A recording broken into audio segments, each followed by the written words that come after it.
What are the differences in academic curriculum between universities in Nigeria and universities in the United Kingdom? Are you interested in knowing the 5 differences between universities in Nigeria and the universities in the United Kingdom?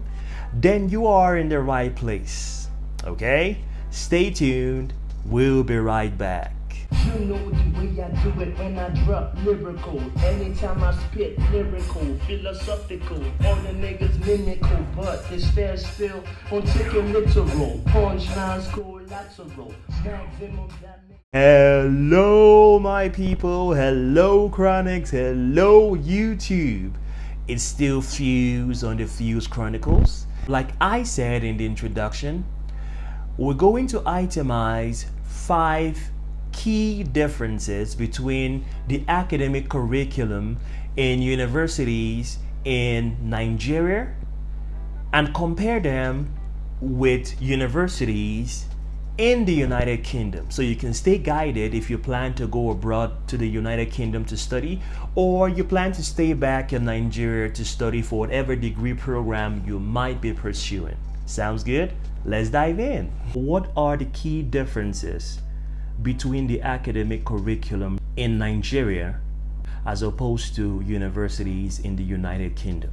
If you are from India or are from Pakistan or from Jordan or from Poland or wherever country you are from, if this applies to you, then you could stay guided as well. So let's begin. Number 1, the size. Now, while I was studying for my first degree, bachelor's in biochemistry in the University of Port Harcourt in the southern part of Nigeria, the class size was so big. There were lots of people in one class. So it's very hard for the teacher or the lecturer to get into interpersonal relationship with everybody. I think we were as much as 30 to 40 students in one class. That is so much. And this is the same with literally all federal universities in Nigeria. So many people in one class, and it's very hard for the lecturer to get into a relationship with each student. In the United Kingdom, I think we were literally 10 to 15 people, at most 20 people in a theoretical class. But after each theoretical class, we went into practical classes, and we fell from 10 to 15 people to literally 5 to 10 people. So each teacher knew the student by name. Hi Paul, hi Fuse, hi Joseph, hi Shegun, hi Ada. So they knew our names. We knew each other on a first name basis. It's totally different in Nigeria. Number 2, interaction. There's little to no interaction when it comes to universities in Nigeria. What the teachers do, they come to class and they might want to talk about digestion. Say for example, a teacher comes into the class and wants to teach about digestion. He goes straight to the point. Digestion is blah blah blah blah blah, and he goes into it for an hour, for 2 hours, and then he finishes. Any questions? That's it. Do you get it? So there's very little to no interaction between the teacher and the students. In England, there's so much interaction. Literally, sometimes the classes are all interactive. So you get a teacher who comes into class, talks about a topic, and starts to ask questions. How is it in your country? How is it in your job? Have you experienced this before? And the students ask, oh sir, can you tell me about this? In my company this happened. So there was a lot of interaction, and it makes for more in-depth understanding of the topic or the subject matter. Did you get it? Now, number 3, lack of practicality.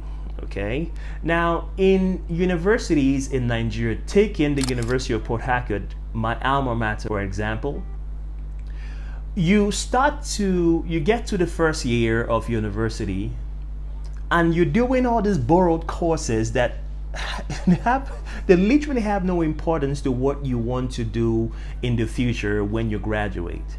So you borrow a course from plant science, you borrow a course from mathematics, you borrow a course from chemistry, you borrow courses from everywhere that are literally useless to you. In the scheme of things, though, fair play to them. In the scheme of things, in the larger scheme of things, they're going to form the bulk of your frame of reference going forward. But related to biochemistry, totally useless.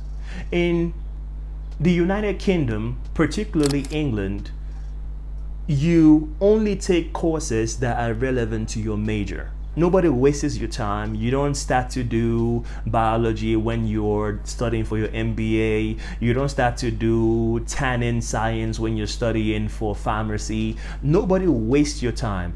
In Nigeria, it was when we got to the third year of studying in the university that we started doing the courses related to biochemistry. First 2 years were a waste, doing courses that were very irrelevant. Do you get it? So Nigeria, the courses we do sometimes very relevant. In UK, it's tailor-made, customized for your major. Number 4, the assessments. Now in Nigeria, when you want to take your exams or your assessment tests, it's an uphill task. You have to keep studying, and you get to the exam hall and the teacher gives you an exam, sometimes of something that's never been taught. Sometimes something you've never seen before is what you meet in your exam hall. In England, it couldn't be farther from that reality. In England, in the exam hall, sometimes they conduct what is known as an open book exam. What an open book exam is still the same time allotted to everybody. So everybody has an hour to answer the question. Say there are 20 questions for 1 hour. You can make reference to your textbook. You can open your textbook and start doing research in the exam hall. Do you get it? You can open your book and start doing research in the exam hall. Hell, you can even have a team meeting in the exam hall as regard to a question. So what they're trying to do is trying to see how you can do your research as regard to the key question at hand and how you can work together to succeed in this assessment. In Nigeria, it's far away from the truth. In Nigeria, is one man on his own lane. Is one man in his own portion of the class trying to answer the question. And this is one of the reasons why the educational system in Nigeria has fallen so low, because you have a lot of people trying to make it, answering questions you're not prepared for, doing courses that they don't really need. So you have a lot of malpractices, a lot of people cheating during exams. And I'm not saying they're not good students.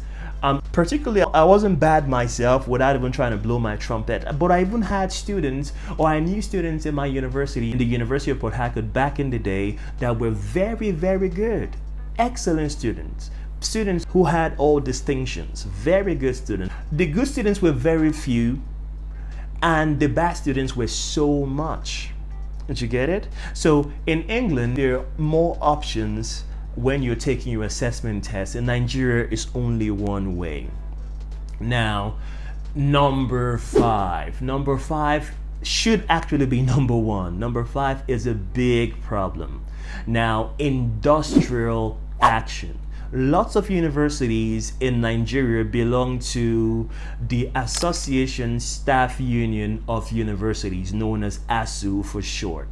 Now, these universities are the ones that look after staff welfare for staff and members, people who work in the university in Nigeria.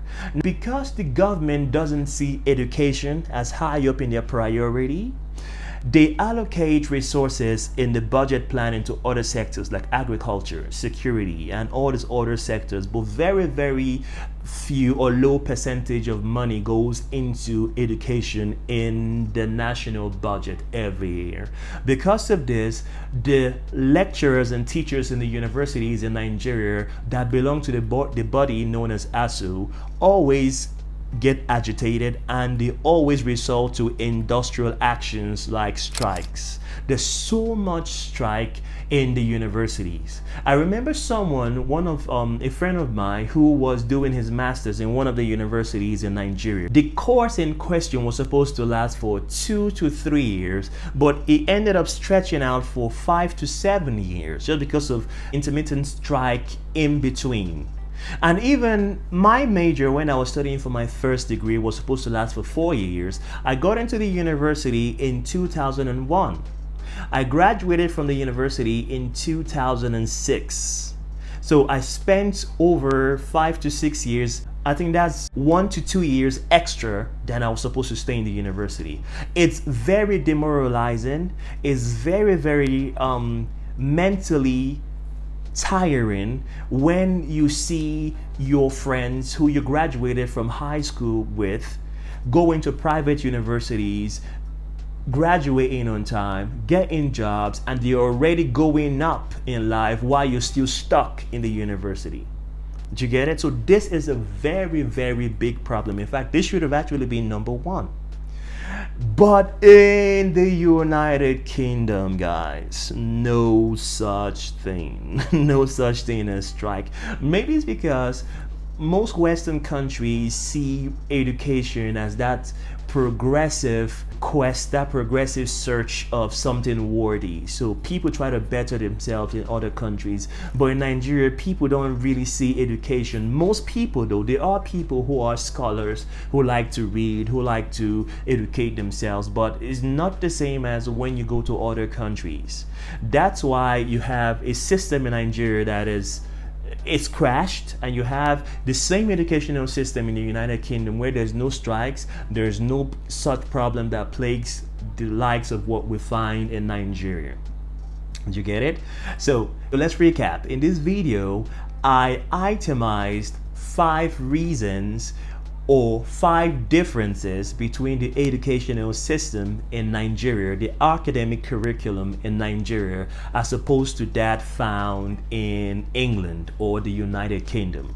If your country shares some of these defects or deficiencies as highlighted in this video, can you share it down in the comment section below so that we can educate ourselves as how it attains to people in India, in Jordan, in Nepal, in Singapore, or whatever country you might be in? Or if the educational system in your country is as good as that in Germany, in Finland, and I think Finland has the best educational system in the whole world. They customize the curriculum to meet each student's needs. So if that is the case in your country, share it down below. Let's learn something from each other. Okay? And if you did find this video valuable, why don't you go down there and smash the subscribe button, turn on your notification bell. I always stutter on that word, I don't know why. Turn on your notification bell so that when we drop new content, you're notified and you can catch our video for the day. Give this video a thumbs up if you found it valuable. Like our page on Facebook, okay, because we are a growing community that is looking to advance in whatever we do. So like us on Facebook. And if you want to get close to me, and if you want to ask me questions, make inquiries and stuff like this, why don't you follow me on Instagram? I think my Instagram handle is somewhere up there. It's at Fuse Chronicles. Okay, so I want you and you I think I don't see you out there, I want you all to be good, be safe, and do not compromise your standards. It's your right to be happy. Okay, so until the next one, bye bye for now.